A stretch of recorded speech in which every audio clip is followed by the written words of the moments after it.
ንጹሃን ደም እንዳይፈስ የሚማጸን ሰላማዊ ሰልፍ በአዲስ አበባ ሊካሄድ መሆኑ ተሰምቷል። ነገ እኔን መተው ሊያስሩኝ ይችላል። ፈረድ ኦፍኮርስ ለምን አልፈራም እንዴ? የምትሄጂበት የፖለቲካ አካሄድ ትክክል ነው ብለሽ ህግ ከተከተልሽ ለምን ያስፈራሽ? ሌሎቹ እኮ ህግ ሳይከተሉ አይደለም የታሰሩት። ስለ የትኛው ወጣት ነው የምታወሩት? በጦርነት ስላስገደላችሁት የኢትዮጵያ ህዝብ የላብራቶሪ አይጣችሁ ነው ወይ?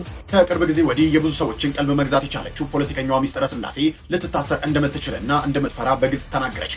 ነሳራዎች ክርስቲያኖች ማለት ነብዩ መሐመድ አለይሂ ሰላም ከመምጣታቸው በፊት የነበረው ነብዩ ኢሳ ኢየሱስ እንዳላቃጥለውታል። የኦክሶን የሚባለው ሱቅ ነው። ከኤልሜንቾ ሞት በኋላ ሰላም አገኛለሁ ያለችው ሜክሲኮ ግን ያሰበችው እየተሳካላት አይመስልም። በደጋፊዎቹ ዘንድ ሜክሲኮ ወደ ቀጥተኛ ጦርነት አምርታለች። እውነት ይህ አፕሊኬሽን እንደታሰበው ነው ወይ? ይዞ የሚመጣው ነገር ከጀርባው ያለውስ ምንድን ነው? የአዶናይን የሲድሮ አፕሊኬሽን የሚያጣጥሉ ሰዎች ምን አይነት ሰዎች እንደሆነ ልንገርህ። የዛሬ 6-7 ዓመት የኮሮና ጊዜ ጥቅም ያለባቸው ሰዎች እና ምን አይነት ሰዎች ናቸው?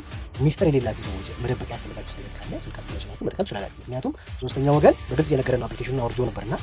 ሰላም ጤና ይስጥልኝ ውድና የተከበራችሁ የንቁሃን ሚዲያ ቤተሰቦች እንደምን አላችሁ? እንደምትቆያችሁ እኔ አለሁ እግዚአብሔር ይመስገን። ባላችሁ በሰላም ክርስቶስ ይብዛላችሁ። ትዳችሁ ወደ ቤተሰቦቻችን በድጋሚ እጅግ ሰበር በሆነ መረጃ ተመልሼ መጥቻለሁ። በዛሬ ቪዲዮ የምንመለከተው እንግዲህ ሰሞኑን እጅግ መነጋገሪያ የሆነችው ፖለቲከኛ ሴት ናት። እንግዲህ በጣም ብዙዎቻችሁ አይታችሁታል ብዬ አስባለሁ። መረጃውና እንግዲህ ሚስጥረ ስላሴ ትባላለች። እንግዲህ ልታሰር እንደሆነ ስጋቷን በይፋ ወጥታ ተናግራለች። እንግዲህ ሰሞኑን በፋና ቴሌቪዥን 7ኛው ሀገራዊ ምርጫ ክርክር መድረክ ላይ እንግዲህ አገዛዙን በከባድ ኃይለ ቃል መታቸቷ ይታወቃልና እንግዲህ ያደረገችው ንግግር በጣም ብዙዎችን እያስገረመና ያስደነቀ ንግግር እንደሆነ በጣም ብዙዎች የሚያደንቋት እንደነበረ ይታወሳል። እንግዲህ ለእሷ ጤናማ ንግግር እንዳሆነ በይፋ ወጥታ ተናግራለች። እንግዲህ ይህን ስጋቷን የተናገረችበትን ቪዲዮ ማስደምጣችሁ ይሆናል። ያስሩኛል ብላ እንግዲህ ስጋቷን ለኢትዮጵያ ሕዝብ አስቀድማ ተናግራለች። አስደምጣችኋለሁ ምንድን ተፈጠረ የሚለው። በተጨማሪ በሀገር አሜሪካ ሜክሲኮ ከባድ ነገር ተፈጥሯል። እንግዲህ ሀገር ዋና አደንዛዥ እጽ አዘዋዋሪ ከተገደለ በኋላ ከተሞቿ በእሳት እየነደዱ ይገኛሉ። እንግዲህ ዛሬ ድረስ ለ3 ቀናት ያክል ውጥረቱ ቀጥሏል ማለት ነው። መረጃ አስደምጣችኋለሁ። በተጨማሪ የአዶናይ አዲሱ አፕ ጉዳይ ነው። እንግዲህ አዶናይ አዲሱ አፕ ከፍተኛ ተቃውሞ ጠንክሮበታል። አሳያችኋለሁ። እንግዲህ ሁላችሁም መረጃ እንድትሰሙት ጋብዛችኋለሁ። በቅድሚያ ግን ወደ መረጃዎቻችን ከመሄዳችን በፊት አጭር ቪዲዮ ላሳያችሁና እንመለስ። ኦርቶዶክሳውያን የእፎይ ቪዲዮ ነው። እንግዲህ መልስ የሰጠበትን ቪዲዮ ላስደምጣችሁና ወደ መረጃዎቻችን እንሄዳለን። ኦርቶዶክሳውያን ናችሁ እንደተለመደው ቪዲዮ ላይክ ያደርጋችሁ ቻናላችሁን ሰብስክራይብ ያደርጋችሁ አበረታቱ ማለት ወዳለኝ። ወደ ቪዲዮ እንሂድ።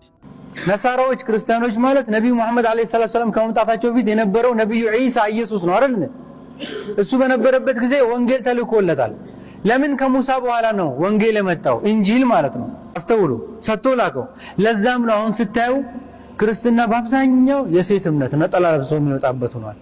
ከዛ ሂዶ መሳለም፣ ከዛ ሰደቃ መስጠት፣ ከዛ መስገድ፣ ሌላ ህግጋት ምናምን የሚመለከታቸው አይመስላቸው የኢሳን ይዘው ማለት ወይ እንደሰማችሁት ነው። እንግዲህ የሙስሊም ኡስታዞች አስተምሮታቸውም ሴትን የሚንቅ የሚያንቋሽሽ ነው እና የናቀ መስሎት ክርስትና የሴቶች ሃይማኖት ነው፣ ነጠላ ለብሶ ሄዶ መሳለምና ለአጡ መስጠት ብቻ ነው። ስለዚህ እንደዚህ ሆነዋል ምናምን ነገር ብሎ የስድብ አስመስሎ ነው የተናገረው። ሴት ማለት ግን አንተ እንዳልከው አይደለም። ሴቶች በእኛ የተከበሩ ልክ እንደ ወንድ እኩል መፍትሄ ያላቸው የእግዚአብሔር መንግስት የሚወርሱ ናቸው። እንደውም ህይወት የሚሰጡ ህይወት የሚያስቀጥሉ ሴቶች ናቸው። እናትህ ሴት ነች፣ ሚስትህ ሴት ነች፣ ሴት ልጅ ትኖርሃለች። በቃ የክርስትና የሴት ሃይማኖት ብቻ ሆኖ ቀርቷል። ነጠላ ለብሶ ሄዶ ተሳልሞ መጽዋት ሰጥቶ መመለስ ምናምን ነገር ምናምን ለማናናቅ ነው እንደዛ የተናገረው። በእርግጥ በእስልምናው አዎ ሴቶች ቦታ የላቸውም። በእስልምና ቦታ ስለሌላቸው በክርስትናው ሴቶች ቦታ ስላላቸው እና ሸብርቀው ደምቀው ቤተክርስቲያን ሲሄዱ ስላየ ተናደደ። ነብዩ እንደዚህ ብሏል። እንደዚህ አለ። ሳሂህ ቡኻሪ 51:98 ላይ I looked at the hellfire and saw that the majority of its residents were women. ወደ ገሃነም ተመለከትኩኝ አለ። በዛም ነዋሪዎቹ አብዛኞቹ ሴቶች ናቸው አለ። በእስልምና ሴቶቹ መኖሪያቸው ገሃነም ነው። በምድር ምድራዊ ገሃነም አድርጎባቸዋል። ባሏ 4 ድረስ እንዲያገባ ባሮችን እንደፈለገ እንዲገናኝ ፈቅዶለት እንዲመታት፣ እንዲሁም ደግሞ ከፈለገ ከደበረው ልታምጽ ትችላለች ብሎ ካሰበ አልጋ እንዲለይ ፈቅዶለታል። በምድር እንደዚህ አድርጓት ከሞተች በኋላም ደግሞ አብዛኛዋ የገሃነም ነች የሙስሊም ሴት። የሚያሳዝን ሁኔታ አሁንም ሳሂህ ሙስሊም 38 ላይ እንደምትመለከቱት በገነት ውስጥ ጥቂት ናችሁ ሴቶች ይላል። ስለዚህ እኛ ጋር ሴቶች ብዙ መሆናቸው አናደደው፣ ኡስታዙ አናደደው። በሰጨው ነጠላ ለብሰው ሲሄድ ቆጣ ቆጣ አለ። ክርስትና የሴቶች ሃይማኖት ብቻ ሆኖ ቀርቷል። ይሄ በጣም ስድብ ነው። ክርስትናን ለመናቅ በእንደዚህ አይነት ሁኔታ ሴቶችን ለማንቋሸሽ ብለህ የተናገርከው በጣም ንቀት ነው። አዎ ክርስትና የሴቶችም ሃይማኖት ነው። አሜን። ቃልት ያሰማለን። ወንድማችን እፎይ እንግዲህ ተገቢው ምላሽ ሰጥቷል ብዬ አስባለሁ።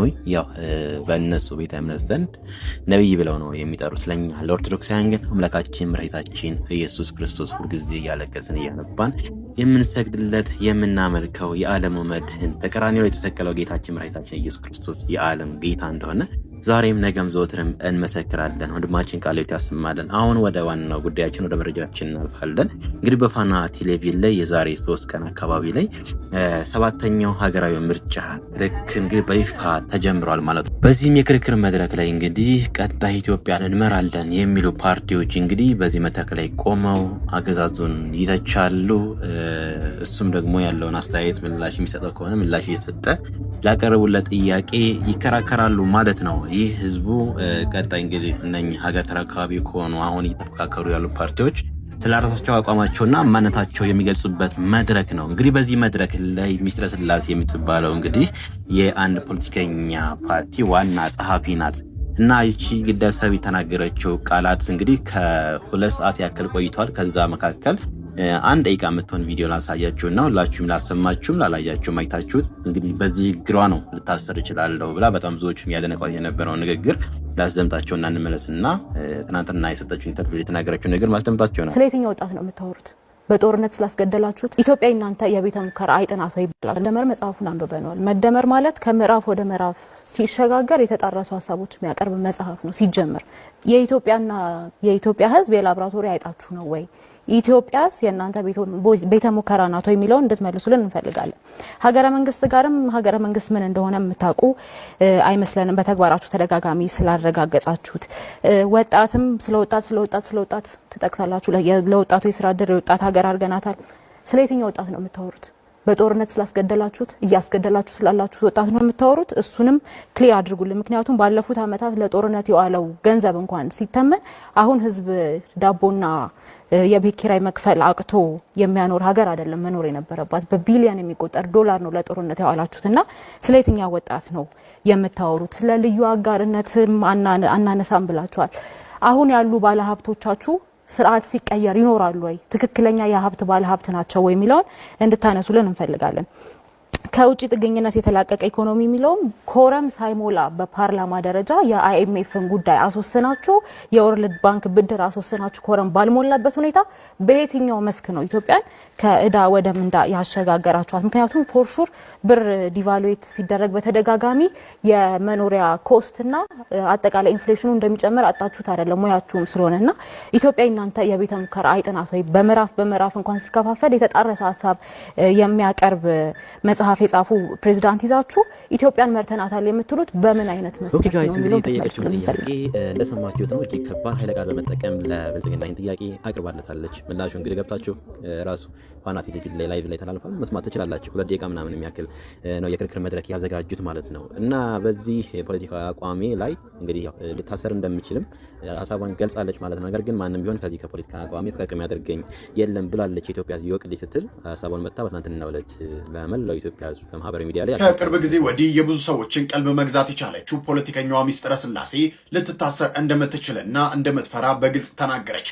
በቅርቡ ወደ ፖለቲካው ዓለም በመግባት በማህበራዊ ሚዲያ ላይ ከፍተኛ አነጋጋሪ የሆነችውና የኢህአፓ ዋና ጸሐፊ ሚስጥረ ስላሴ ታምራት ሚኒሉ ፖድካስት ላይ ቀርባ ስለ ሀገራችን የፖለቲካ ድባብና ስላላት የእስር ስጋት የሰጠችው አስተያየት የብዙዎችን ቀልብ ስቧል። በፖለቲካ አቋማ ምክንያት ነገ መጥተው ሊያስሯት እንደሚችሉና ይህ ሁኔታም እንደ ሰውም ሆነ እንደ ሴት በእጅጉ እንደሚያስፈራት በግልጽ ተናግራለች። ሚስጥረ ስላሴ በንግግሯ የምትሄጅበት የፖለቲካ አካሄድ ትክክል ከሆነ ለምን ትፈሪያለች ለተባለው ጥያቄ ስትመልስ አሁን እስር ቤት የሚገኙ ሌሎች ፖለቲከኞችና ጋዜጠኞች ህግ ጥሰው ወይንም ህግ ሳይከተሉ እንዳልታሰሩ አብራርታለች። ልዩነቱ ፈርቶ መተውና አለመተው ላይ መሆኑን በማንሳት ማንም ሰው እስር ቤት መግባት እንደማይፈልግና አሁን ባለው የሀገሪቱ ነባራዊ ሁኔታ ሁሉም ፖለቲከኛ እየተሳቀቀ እንደሚኖር በድፍረት አጋልጣለች። ነገ እኔን መተው ሊያስሩኝ ይችላል። ትፈሪያለሽ? ኦፍኮርስ ለምን አልፈራም እንዴ? የምትሄጂበት የፖለቲካ አካሄድ ትክክል ነው ብለሽ ህግ ከተከተልሽ ለምን ያስፈራሻል? ሌሎቹ እኮ ህግ ሳይከተሉ አይደለም የታሰሩት። ገብቶሃል? ያው ልዩነቱ ፈርቼ ይተዋለሁ ወይስ አልተውም የሚለው ነው እንጂ እንደ ሰው ከዛ ደግሞ እንደ አንድ ሴት ያስፈራኛል። ማን እስር ቤት መግባት ይፈልጋል? ኦኬ ጋይስ እንደሰማችኋት ነው ሚስጥረ ስላሴን እንግዲህ በእንደዚህ ያለ መልኩ ስጋቷን ገልጻለች ማለት ነው። ምን ሀሳብ አላችሁ? እኔ 80% ያው ግምት ውስጥ አስገብቻለሁ። 20% ያደረኩት ደግሞ ያው ሴት ስለሆነች ምናልባት ሊተዋት ይችላሉ የሚል ሀሳብ አለኝ። እውነት ለመናገር ላችኋለሁ። እንግዲህ የተናገረችው ነገር አይታችሁታል። ያው ከባድ ነው ምላሽ ራሱ ምን አይነት ምላሽ እንደሰጡ ራሱ ገብታችሁ ማየት ትችላላችሁ። ይሄ ኦፕሽን የሚባለው ሱቅ ነው የሆነ በየቦታው ያለ ሱቅ ነው። መኪናው የተቃጠለ ይኸውና ሱቁን እንዳለ አንድ ወድ የተቃጠለው ራሱ ነው። ትኩስነቱ አለ ምንድነው የሚባለው እሳቱ crazy right man መኪና ነው ድረቢስ መኪና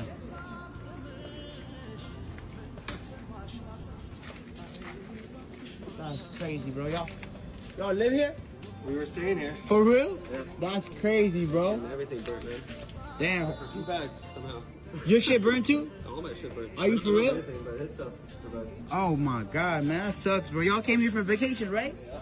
That's fucked up, man. That's crazy, bro.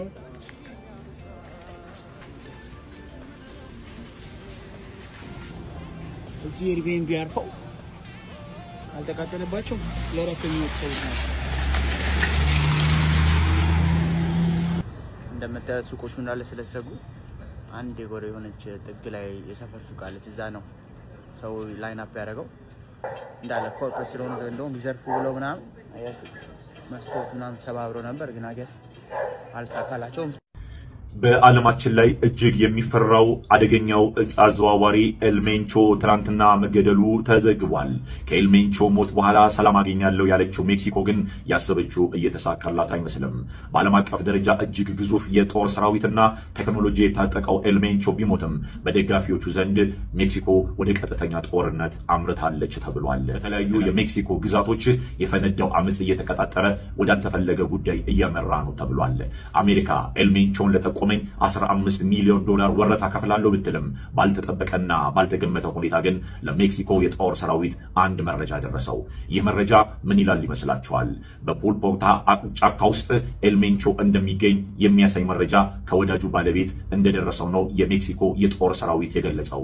ይህንን መነሻ በማድረግም ከአሜሪካን የቴክኖሎጂ ኃይል ጋር የተቀናጀ እንቅስቃሴ ያደረገው የሜክሲኮ የጦር ኃይል በአየርና በምድር ባከናወነው እርምጃ ኤልሜንቾን መግደሉ ተነግሯል። ምንም ድምጽ የማይሰማበት ወይም ድምጽ አልባ በተባለው ኦፕሬሽን የሜክሲኮ የጦር ሰራዊት አባላቶች በእግር ጫካውን ሲያካልሉ፣ የሜክሲኮ የአየር አባላት ደግሞ በቅርብ ርቀት ላይ ሆነው ድምጻቸውን ሳያሰሙ የኤልሜንቾን እንቅስቃሴ ይቆጣጠሩ ነበረ። ለሰዓታት በእግራቸው በጫካ ውስጥ ጉዞ ያደረጉት የሜክሲኮ ጦር ኃይል አባላቶች የመጀመሪያውን ተኩስ ካከናወኑበት በኋላ በወሰዱት እርምጃ ወደ ኋላ ማፈግፈግን ትተው ወደፊት ማለትን መረጡ። በመጨረሻም ኢላማቸውን አገኙና ኤልሜንቾን መግደል ቻሉ። ይህ እንግዲህ ለሜክሲኮ ወታደራዊ ክብር፣ ለአሜሪካን ደግሞ የብሔራዊ ስጋትን ማቃለል ተደርጎ ተወስዷል። የሜክሲኮ ፕሬዝዳንት ትናንትና ከኤልሜንቾ ሞት በኋላ ወጥተው እንደተናገሩት አሜሪካ ኤልሜንቾን እንድንገድል የቴክኖሎጂ ድጋፍ አድርጋልናለች። ሆኖም ግን ትልቁን መስዋዕትነት የከፈሉት የሜክሲኮ የጦር ሰራዊት አባላት መሆናቸው መዘንጋት አይቀርም ተብሏል። ኤልሜንቾ በሜክሲኮ ስመ ገናና ነው። ይህንን ስም ሲሰሙ የማይርዱ የማይደነግጡና የማይሸበሩ ዜጎችን ማግኘት ከባድ ነው። ምክንያቱም በዚህ አደገኛ አዘዋዋሪ ምክንያት በርካቶች ህይወታቸው ተቀጥፏል፣ በርካቶች ንብረትን አጥተዋል፣ በርካቶች ሜዳ ላይ ቀርተዋል፣ በርካቶች ተሰደዋል። ስለሆነም ኤልሜንቾ የሚለው ስም እንደ ጥላ እንዳይከተላቸው ከፍተኛ ስጋት አድሮባቸዋል። በአሁኑ ሰዓትም በሜክሲኮ የተለያዩ ግዛቶች ውስጥ አመጽ ተቀጣጥሎ ቀጥሏል። ኤልሜንቾ ቢሞትም ደጋፊዎቹ አሁንም ለሜክሲኮ መንግስት እጃችንን አንሰጥም እያሉ ነው። የሜክሲኮ ፕሬዝዳንት ለመገናኛ ብዙሃን ዛሬ ወጥተው እንደተናገሩት ከሆነ ከኤልሜንቾ ሞት በኋላ ሜክሲኮ በአንጻራዊነት ተረጋግታለች። ትመታለች ብሏል። ዘገባዎች ግን ይህንን የሚያሳዩ አልሆንም። የሜክሲኮ ቀጣይ ዕጣ ፈንታ ምን ይሆናል የሚለውን በተከታታይ ዘገቦች የምናስቃኛችሁ ይሆናል። ያም ሆነ ይህ ግን አሜሪካና ሜክሲኮ በጥብቅ የሚፈልጉት የዓለማችን ቁጥር አንድና አደገኛው የእጽ አዘዋዋሪ ኤል ሜንቾ ከዚህ ዓለም በሞት ተሰናብቷል። ኦኬ፣ እኛው መረጃ እንደሰማችሁት ነው። በሀገር አሜሪካ ሜክሲኮ እንግዲህ ሰሞኑን እጅግ ከባድ የሆነ ነገር ተከስቷል። እንደምታዩት በእሳት እየጋየን ያለው በጣም እጅግ የሚያሳዝን ነገር ነው። ማንኛውም በዛ ያላችሁ ኢትዮጵያውያን ራሳችሁን ጠብቁ ማለት ወዳለሁ። ወደ ቀጣይ መረጃ ነው። እውነት ይህ አፕሊኬሽን እንደታሰበው ነው ወይ? ይዞ የሚመጣው ነገር ከጀርባው ያለውስ ምንድን ነው የሚለው በጣም ወሳኝ ነገር ነውና ይህን አፕሊኬሽንስ የሰሩት እነማን ናቸው የሚለውን ስናይ ኢንፍራቴክ ሶፍትዌር ሰርቪሶች ናቸው ማለት ነው። እና ኢንፍራቴክ እንግዲህ ሲድሮ የመጀመሪያው አይደለም። የአዲስ አበባ ትራፊክ ማኔጅመንት አፕሊኬሽንም ከዚህ በፊት በእነሱ ነው የተሰራው እንደምታዩት ማለት ነው። ስለዚህ ሲድሮውን ሲሰሩ የመጀመሪያቸው አይደለም ማለት ነው። ይህንን ነው አንደርላይን ማድረግ ያለባችሁት ወንድሞቼ። እና ይሄ ኢንፍራቴክ ሶፍትዌር ምንድን ነው የሚለው ማየት አለብን። ኢንፍራቴክ ሶፍትዌር ሰርቪስ እንግዲህ ብዙውን ጊዜ ኢንፍራቴክ በመባል የሚታወቅ ሲሆን ቴክኖሎጂ ካምፓኒ ነውና ሶፍትዌር ዲቨሎፕመንት የመሳሰሉ ነገሮች፣ የአይቲ ማማከር እንዲሁም ደግሞ ኢንፍራስትራክቸር ማኔጅመንት ሰርቪስ የመሳሰሉ ነገሮች የሚሰጥ ነው ማለት ነው። እና ኩባንያው የተመሰረተው ከዋና ዋና የቴክኖሎጂ ኩባንያ ልምድ ካላቸው መሐንዲሶች ሲሆን በተለያዩ ዘርፎች ላሉ ንግዶች የተበጀ ፈጠራ ያላቸውንና እንግዲህ ጥሩ ይሆናል ብለው የሚያስቧቸውን ሶሉሽን ፎር ቢዝነስ የሚባሉትን ነገሮች ይሰራሉ ማለት ነው። እና ኪ ፊቸርስ የሚለውን ስናይ ደግሞ ድርጅቱ ብዙ አይነት መፍትሄዎችን እንደሚሰጥ፣ ደንበኞችን እንደሚያረካ፣ ፍላጎታቸውን እንደሚያሟላ ያሳያል። እንዲሁም ኤክስፐርት ቲም አለው። ቡድኑ ልምድ ያላቸው ባለሙያዎችን ያቀፈ ሲሆን አንዳንድ አባላት እንደ አፕል፣ ናቪዲያ እና ኢንቴል ካሉ የቴክኖሎጂ ግዙፍ ቦታዎች የመጡ ልምድ ያላቸው ናቸው ማለት ነው።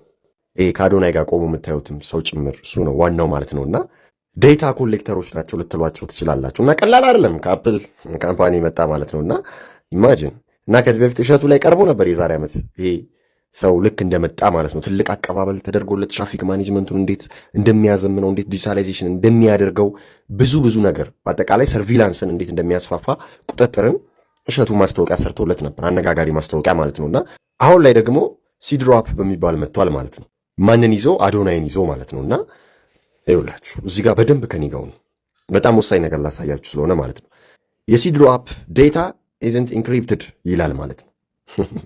በቃ ዋናው ፖይንት እዚህ ጋር ነው ማለት ነው። ሜን ፖይንቱ ኢንፍራቴኮች እንግዲህ በዴታ አይታሙም፣ ግን እዚህ ጋር ዴታችንን አላስጠበቁልንም።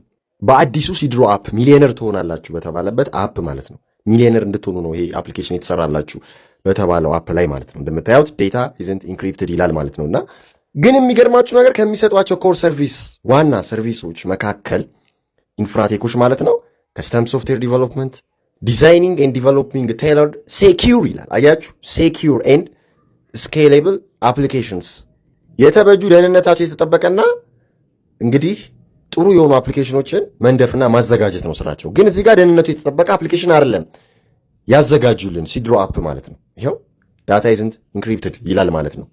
ከዛ ሳይበር ሴኩሪቲ ላይም ይሰራሉ። አያችሁ፣ የሳይበር ደህንነት ላይ ማለት ነው። ዋናው ላይ ፕሮቫይዲንግ ሰርቪስ ኢንክሉዲንግ ኔትወርክ ሴኩሪቲ ሉክ ቫልነራቢሊቲ አሴስመንት ኤንድ ኢንሲደንት ሪስፖንስ ይላል። የአውታ መረብ ደህንነት የተጋላጭነት ግምገሞችና የአደጋ ምላሽን ጨምሮ አገልግሎቶችን ይሰጣሉ ነው። ስለዚህ በእነሱ ስር ዴታችን ላይ ችግር የለም ነው። ግን የአሁኑ ሲድሮ ላይ የተለየ ነው። ምንድን ነው ያደረጉን? በቀላሉ የሚነበብ ኦፕን ቡክ ማለት ነው አይደለ እንዴ? ዴታ ኢዝንት ኢንክሪፕትድ ማለት ያ ነው። ምንጻጻፈው ነገር ፎቶአችን፣ ማንነታችን፣ መረጃዎቻችን፣ ማስረጃዎቻችን፣ ስልክ ቁጥሮቻችን በቀላሉ አክሰስ መደረግ ይችላሉ። ኦር ማኒፑሌትድ ባይ ኤኒዋን ሁ ጌንስ አክሰስ ቱ ኢት ማለት ነው። በቀላሉ የሚነበብ ይሆናል የኛ ፐርሰናል አይደንቲፊኬሽን፣ በአጠቃላይ ዴታችን ማለት ነው። ይሄ ዴታን ለማግኘት ሀገራት ስንት ነገር ውስጥ እንደሚገቡ አታውቁ። እንግዲህ ዴታ ኢዝ ደ ኒው ኦይል በሚባልበት ሰዓት ሲድሮ አፕ መጥቶ በነፃ የእኛን ዴታ እየወሰደ ነው ያለው ማለት ነው። አሁን ቲክቶክ ላይ ብታዩ ዴታ ኢዝ ኢንክሪፕትድ ኢን ትራንዚት ይላል።